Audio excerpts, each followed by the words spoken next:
कलाकर्मी हलचलमा स्वागत गर्दछु म रश्मि घिमिरे।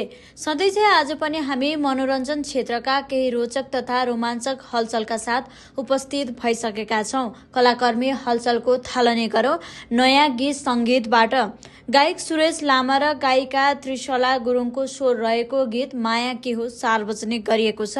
आज काठमाडौँको जमलमा रहेको विश्वज्योति सिनेप्लेक्समा आयोजना गरिएको पत्रकार सम्मेलनमा गीतका संगीतकार अर्जुन पोखरेल, निकेश खड्का, अभिनेता आकाश श्रेष्ठ, अभिनेत्री उगेन छोदेन उपस्थित थिए। निर्देशक खड्काले गीतको भाव अनुसार नै भिडियो तयार गरेको बताएका छन्। यो गीत सुन्दा नै गुनगुनाइरहने किसिमको बनेको छ। गीतमा व्यक्त भएको प्रेम भावलाई भिडियोमा देखाउने कोसिस गरेको छु। दर्शकलाई एउटा फ्रेश केमिस्ट्री पनि हुनेछ उनले भने। संगीतकार पोखरेलले पछिल्लो समय देखिएको रोमान्टिक गीत संगीतको कमीलाई यस गीतले पूरा गर्ने बताए। पछिल्लो समय सामाजिक विषयवस्तुका फिल्म बढी बनिरहेको सन्दर्भमा कम रोमान्टिक गीत कम सुनिन थालेको छ। रोमान्टिक गीतको प्रतीक्षामा रहेका दर्शकलाई यसले तृप्त बनाउँछ जस्तो लागेको छ। गीतको अडियो झैं भिडियो पनि रोमान्टिक बनेको छ उनले भने। अभिनेता श्रेष्ठले आफूले केही समयको अन्तरालमा भिडियोमा काम गरेको बताएका छन्। म अहिले मेरो व्यावसायिक कामसँगै फिल्मकै कारण भिडियोमा पनि कम देखिएको छु। यो गीत सुन्दा मन पर्यो, साथै यसलाई भिडियो बनाउने टिमसँग म पहिलेदेखि काम गरिरहेकोले यो सहकार्य सम्भव भयो। मेरो बीचको केही ग्यापलाई यो गीतले न्याय गर्छ जस्तो लागेको छ अभिनेता श्रेष्ठले भने। यस्तै अबको हलचल टिकटकमा सर्वाधिक रुचाइएको रुन्छे न्याउली चरीको भिडियो सार्वजनिकबाट। गायक अनिल श्रेष्ठको नयाँ लोकदोहोरी गीत रुन्छे न्याउली चरी सार्वजनिक भएको छ।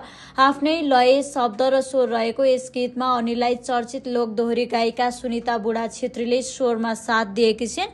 गीतमा चर्चित अभिनेता आयुष्मा कार्की, अभिनेता प्रशान्त खड्का, बाल कलाकार साइना राई, हुक्का काका मणि राई, प्रिन्स माले, अम्बर श्रेष्ठ र निर्मला श्रेष्ठले अभिनय गरेका छन्। गीत अनिल श्रेष्ठ आधिकारिक युट्युब च्यानलबाट सार्वजनिक भएको छ। अब बलिउड हलचल शाहरुखको नयाँ अपार्टमेन्टको भाडाबाट। शाहरुख खान र उनको परिवार श्रीमती गौरी खान, छोराछोरी सुहाना आर्यन र अब्राम अहिले मुम्बईको पेस क्षेत्र पाली हिलमा सरेका छन्। कारण उनको प्रतिष्ठित बंगला मन्नतमा ठूलो पैण्डामा मर्मसम्भारको काम सुरु भएको छ। जब शाहरुख म्यानेजर पूजा ददालिन र छोरी सुहानासँग आफ्नो नयाँ घर पुगे, पाप्पाराजीले उनीहरूलाई क्यामेरामा कैद गरेका छन्। यो खबर भाइरल भएपछि शाहरुख खानका फ्यानहरू उनी जहाँ सर्ने फ्ल्याट कस्तो होला भन्ने जान्न चाहन्छन्। शाहरुख खानको नयाँ छिमेकी को हुनेछन्, त्यो लग्जरी फ्ल्याटको विवरण र भाडाको जानकारी लियो।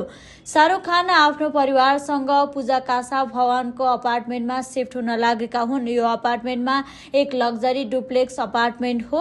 पाली हिल्सामा अवस्थित यो अपार्टमेन्टमा 10,500 स्क्वायर फिटमा फैलिएको छ। तर मन्नतको तुलनामा यो फ्ल्याट निकै सानो मान्न सकिन्छ, किनभने मन्नत 27,000 स्क्वायर फिटमा फैलिएको थियो। समाचार अनुसार शाहरुख खानले यस अपार्टमेन्टका लागि करिब 3 वर्षको सम्झौता गरेका छन्। अपार्टमेन्टको भाडा मासिक 24,15,000 रुपियाँ रहेको छ। अब उनी आएपछि शाहरुख खान र अरू धेरै स्टारका छिमेकी बन्नेछन्। यद्यपि यो अस्थायी छिमेक हुनेछ, तर शाहरुख खान आगामी 3 वर्षसम्म सञ्जय दत्त, आलिया भट्ट र आमिर खानका छिमेकी बन्ने भएका छन्। हस्त कलाकर्मी.com हेर्दै गर्नुहोला। नमस्कार।